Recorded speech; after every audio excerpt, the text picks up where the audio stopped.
Well, hello, good people. Thanks for joining me again. I am doing a nice leisurely ride on my city paved bike trails. San Antonio, Texas is where we're at, and I'm headed towards McAllister Park.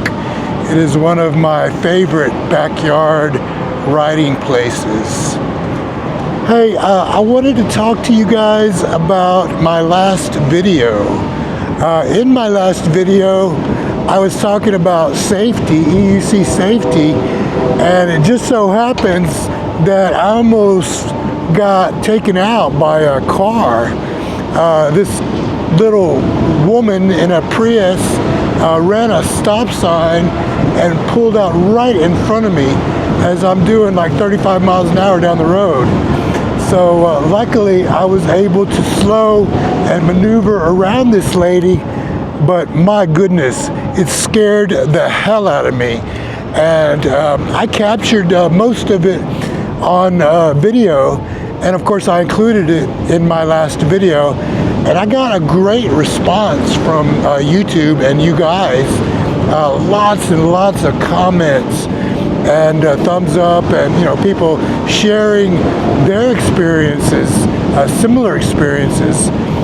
And I was surprised at how many EUC riders out there have had similar instances, similar occurrences. Man, it is dangerous to ride around cars. I mean, as if doing this wasn't dangerous enough, because look, we're balancing on one wheel and depending on some electronics to keep us upright. And of course we have to deal with the terrain and obstacles and you name it. But as if doing what we're doing is not dangerous enough, we have to contend with cars and automobile traffic. So man, people, take this seriously, man, because it can kill you.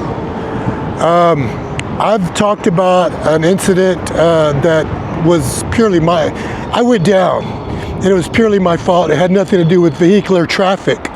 And I got a concussion wearing this helmet, and I know I'm supposed to replace the helmet, but I haven't done it yet.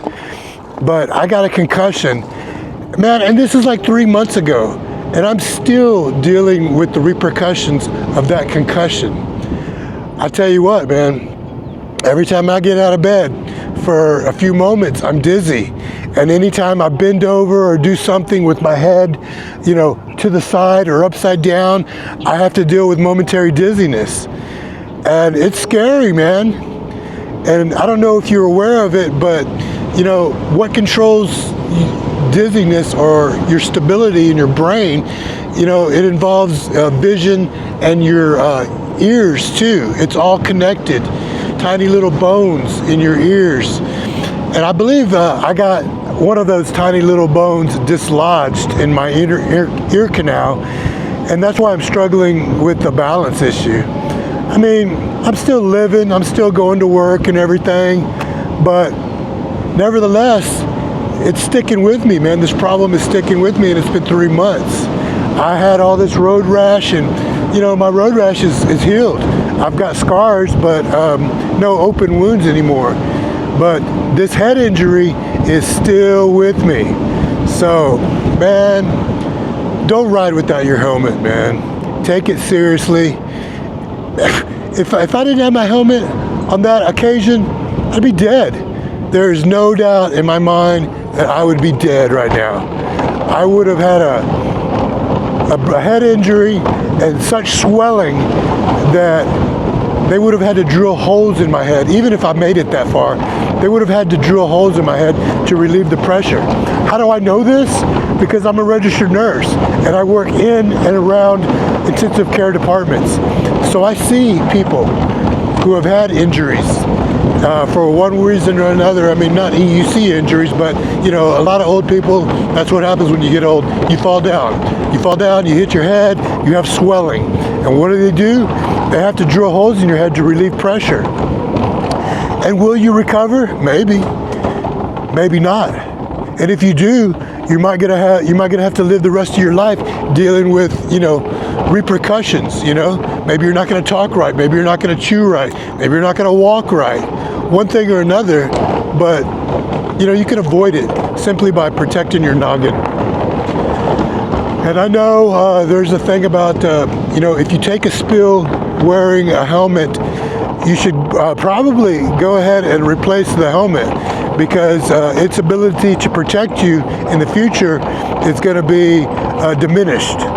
And I believe it. I just, you know, helmets are expensive, and I'm not a rich man. And I know, you know, it's better to dig deep and, you know, maybe go into a little debt if you have to protect your head. And I believe that, so I'm going to order a new helmet right away. And don't skimp on it either. There are a lot of things you can skimp on, but a helmet shouldn't be one of them. You know, spend the extra money to buy that helmet that has better ratings and certifications by agencies that that monitor these manufacturers. I have ended up not at McAllister Park, but at another park I like to ride at, and I got here because it's safe. It's a safe ride, and I'm trying to avoid traffic. Man, I won't lie to you. After that head injury and the dizziness that has stayed with me, I have had my questions about riding, and you know, thinking to myself, hey, should I really be riding an EUC? Am I gonna have another accident and end up a damn vegetable, you know, with brain damage that prevents me from living a safe, productive life? You know, right now I'm fully functioning, you know, I work, I'm a nurse, I take care of people. But, you know, if I continue to hurt myself, there may come a time where I'm not able to do these things anymore. And I don't like the sound of that, man. I don't like the sound of being dependent on somebody else to care for me. You know, I see people like this, and it doesn't look good, you know. Unfortunately, it's hard to find good help these days. You probably know it. It's hard to find good help. Even in the hospitals, it's hard to find good help.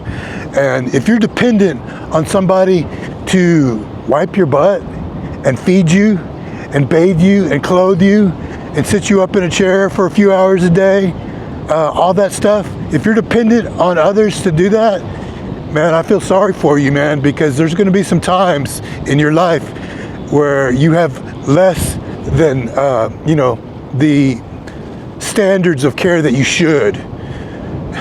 Now, trust me, you know, I'm compassionate and I'm thoughtful, and I take good care of my patients. I keep them clean and I keep them safe, and I advocate for them. I give them their meds. I do what I need to see that they get good care for those 12 hours that I'm there. And then I pass it on to another nurse, and hopefully they do the same and take it just as seriously as I do. But where I'm going with this is, you don't want to be dependent on others to care for you, because it is not the kind of life that you want to live, man. I've said it before. You can be the biggest, strongest man capable of anything, but you have a head injury or certain other injuries, say a spinal cord injury or something like that, man, it will cut you in half. Not literally, but figuratively, cut you in half. You know, a man that was productive and strong and a provider would cut in half, and now he's dependent on others to do everything for him, including feed him and wipe his butt. You know, it sounds nasty, but you know, that's a part of life, man. That's how we live. That's how we eat, and our body turns that into energy. And there are some waste products, poop and pee. It just so happens I'm a dialysis nurse, so I deal with the pee aspect of it. I deal with people that their kidneys have stopped function, so they don't necessarily pee anymore. So they have to have dialysis to remove fluid and other waste products from their body.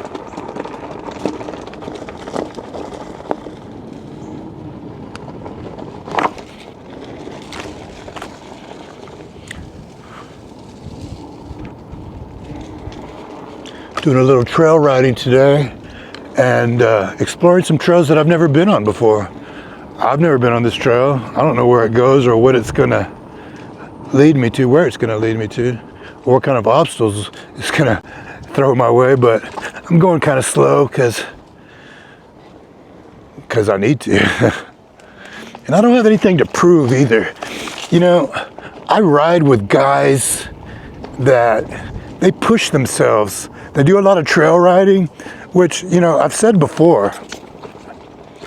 I ride with guys that do a lot of trail riding, and I've said it before. Trail riding does force you to become a better rider, you know, because you're dealing with all sorts of irregularities and obstacles. And, you know, if you're going to be successful at it, you have to improve and learn how to deal with these obstacles and irregularities, or else, you know, you're never going to get anywhere. So my point is I ride with these guys that do all this trail riding, and they're constantly pushing themselves. And, you know, they do jumps and whatnot.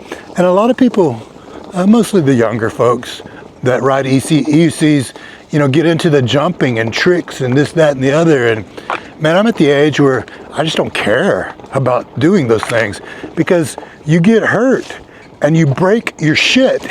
And this stuff costs a lot of money. These EUCs are expensive, and the gear's expensive.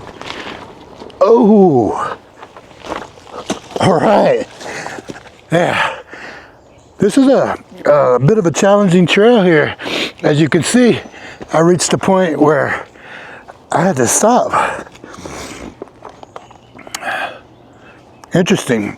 I want to see where this takes me. I'm curious as to where it's going to come out. Anyway, I was talking about not caring about being a trickster, because you're going to get hurt and you're going to break your stuff. And as much as I don't want to break my stuff and spend the money to replace these things, even more so, I don't want to break myself and suffer the consequences of being injured, because this is no fun. All right, where are we? Where have we ended up? Not entirely sure. That's what's fun about this thing, getting lost and kind of doing the exploration bit. Anyway, thank you everyone who have enjoyed my last video. Like I said, I got a really good response from that video. A lot of people were astonished to see me almost plow into this vehicle that pulled out in front of me. And it was a bit dramatic to watch, you know, because the audio, you know, I kind of scream out, oh no. And of course there's the honking, and I slow it down so that the viewers can enjoy it. And it's dramatic. And you could hear it in my voice that I definitely got startled. And I was shaky afterwards for hours.